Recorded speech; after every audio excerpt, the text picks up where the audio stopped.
تو جو دیگر ممالک ہیں جو انہوں نے آپ نے دیکھا کہ جنہوں نے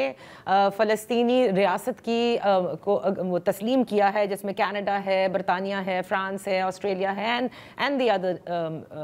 نیشنز، وہ اس پلان کو کس طرح سے دیکھ رہے ہیں اور کیا وہ صدر ٹرمپ کی اس کاوش کو پر اعتماد کرتے ہیں؟ کیونکہ ظاہر ہے آپ کو یاد ہوگا کہ جب بھی ایسی کوئی بات ہوئی فلسطینی ریاست کو تسلیم کرنے کی تو صدر ٹرمپ کی جانب سے کوئی اتنا اچھا رسپانس نہیں آیا تھا، چاہے وہ فرانس نے کی ہو یا پھر برطانیہ نے۔ اس پہ دیکھیں فرانس، برطانیہ اور یورپ کے جو دیگر ممالک ہیں انہوں نے ایک پوزیشن، اور کینیڈا نے ایک پوزیشن لیا ہے کہ جہاں تک ان کا تعلق ہے وہ اس بات پہ ڈائیورج کرتی ہے ان کی پالیسی امریکہ سے فلسطینی ریاست کی ریکگنیشن کے معاملے پر۔ یہ تو پبلکلی اسٹیٹڈ پوزیشن ہے۔ جہاں تک میں سمجھ سکا ہوں واشنگٹن کے اندر کہ جو پرسپیکٹیو ہے ڈونلڈ ٹرمپ کا وہ یہ کہ اس پروسیس کو وہ بھی ریلکٹنٹلی سپورٹ کر رہے ہیں، کیونکہ اس سے کر وہ یہ رہے ہیں کہ اسرائیل بالخصوص نیتن یاہو کو کہہ رہے ہیں کہ آپ کی آئسولیشن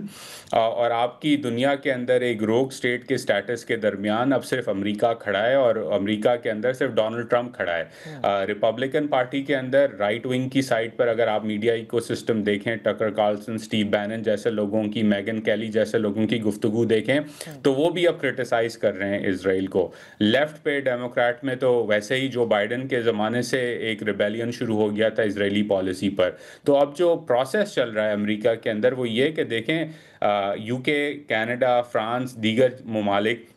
آپ کے ساتھ کھڑے نہیں ہیں، آپ ان کو ہار چکے ہیں۔ امریکہ آپ کے ساتھ ابھی بھی کھڑا ہے، لیکن اگر آپ امریکہ کے اس پلان کے ساتھ نہیں چلیں گے اور کمپرومائز نہیں کریں گے عرب اور مسلم ممالک کے ساتھ تو پھر ہو سکتا ہے ڈونلڈ ٹرمپ ہی جو ہیں اور یہ ریپبلکن ایڈمنسٹریشن بھی جو ہے ایک سخت بیانیہ جو ہے وہ آگے لے کر چلے۔ اور اس کا آپ نے ایک ٹریلر جو ہے پچھلے ہفتے دیکھا جب نیتن یاہو سے ڈونلڈ ٹرمپ نے امیر آف قطر کی فون کال کروائی اور معافی منگوائی۔ مجھے نہیں لگتا کہ جو بائیڈن اگر صدر ہوتے تو ایسا کوئی کام کیا جاتا، لیکن بڑا ایک کلیئر سگنل ہے ڈونلڈ ٹرمپ کی طرف سے کہ you need to fall in line اور ایلس، اینڈ آئی تھنک اسی وجہ سے تھوڑی سی جو فلیکسیبلٹی اس وقت آپ کو نظر آ رہی ہے اسرائیل کی معاملات میں، وہ اسی وجہ سے آ رہی ہے کیونکہ انہیں معلوم ہے کہ اگر یہ دراڑ پڑ گئی تو پھر سیاسی طور پہ جو بائی پارٹیزن کنسنسس امریکہ میں ہوتا تھا اسرائیل کے اوپر وہ کبھی واپس نہیں آئے گا۔ سو جو آپ نے ابھی بات کہی،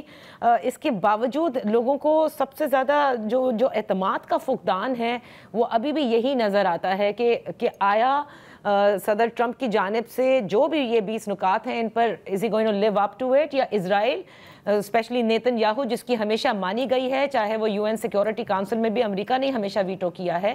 جتنی بھی قرارداد ہوئی ہیں، تو غزہ کے حوالے سے یہ ایک اعتماد کا فقدان ضرور ہے۔ آپ سمجھتے ہیں کہ عرب ممالک are in a position کہ وہ ایز مڈل پاورز یہ ڈیل بروکر کرنے میں کامیاب ہوں گے، ان دا سینس کہ وہ صرف امریکہ کی نہیں سنیں گے بلکہ جو ان کے پورے اس خطے کے لیے اسپیشلی فلسطینیوں کے لیے قابل قبول ہے اس کو منوایا جا سکے امریکی صدر کے تھرو؟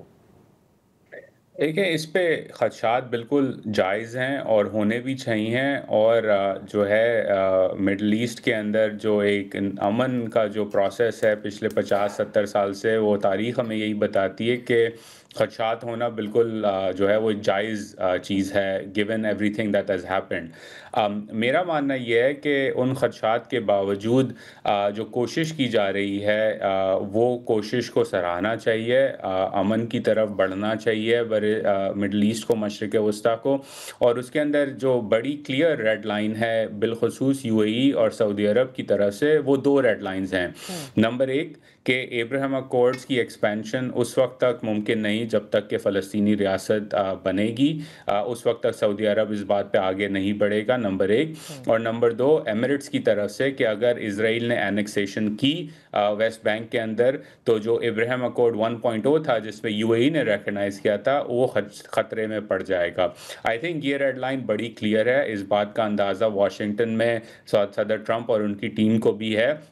اور اسی وجہ سے اس وقت پریشر ڈالا جا رہا ہے اسرائیل کے اوپر کہ وہ اس بات پہ آگے بڑھے. اگین نیتن یاہو کا انسینٹیو جو میرا انالیسز ہے وہ یہ کہ وہ جنگ ختم نہیں کرنا چاہتے، کیونکہ جیسے ہی انہوں نے جنگ ختم کی ان کی حکومت خطرے میں پڑے گی، ان کے خلاف کرپشن کے کیسز ہیں وہ واپس آ جائیں گے، اسرائیل کے اندر ایک اپنی سیاسی جو دراڑ ہے وہ پھر سامنے آ جائے گی، تو ان کا انسینٹیو نہیں ہے اس وقت. لیکن مسئلہ اس وقت اسرائیل اور نیتن یاہو کے لیے یہ ہے کہ کیا وہ آئسولیٹ کرنا چاہتے ہیں اپنے ملک کو امریکہ جیسے ملک کے ساتھ جو کہ ان کا آخری ایلائی رہا ہے دنیا کے اندر، یا کیا وہ کچھ نرمی دکھانا چاہتے ہیں ایک ایسے وقت پہ جہاں پوری عرب دنیا ان کے ساتھ کام کرنے کو تیار ہے، پرووائڈڈ وہ تھوڑی سی نرمی دکھائیں فلسطینی ریاست کی طرف، اور سٹارٹنگ وتھ یہ جو جینوسائیڈ کر رہے ہیں غزہ کے اندر اسے ختم کریں. اوکے، سو ایک سوال اور یہ ہے جو بڑا موضوع بحث ہے پاکستان میں، کہ اب دیکھیے گا کہ پاکستان بھی ابراہیم ایکارڈ کا حصہ بن جائے گا، اس پر آپ کیا کہیں گے؟